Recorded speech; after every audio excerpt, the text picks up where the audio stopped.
Hello, my name is Paul Wilson Jr., Area Director of the UGA Small Business Development Center at Georgia State University, and this is your Business Tip of the Week.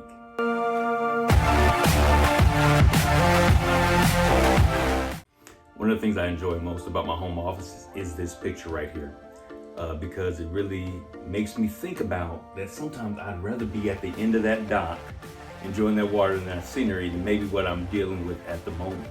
And there's a connection that I've built with that picture.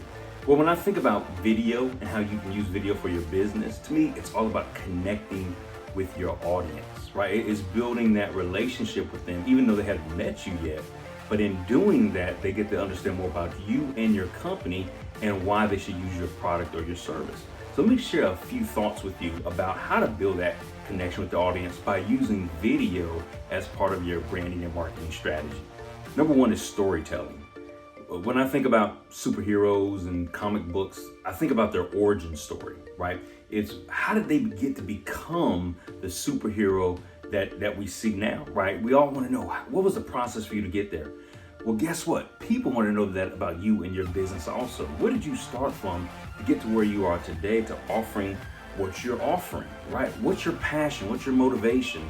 That's a way for you to connect with your audience when people know that about you.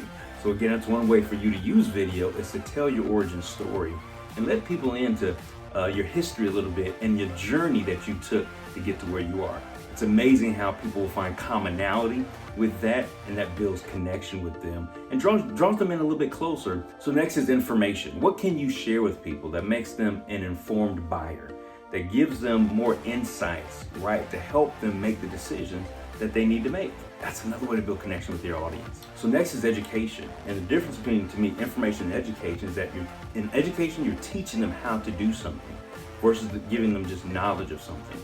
So again, it's another way to build connection. It's also a way to let them know that you're the expert in that industry, in that area, so that they can trust you by the fact that you're able to walk them through a process.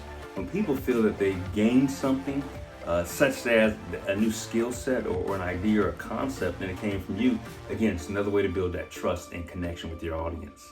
Next, of course, is inspiration. How are you inspiring your audience? Of course, telling stories can do that in your origin story, but even other stories.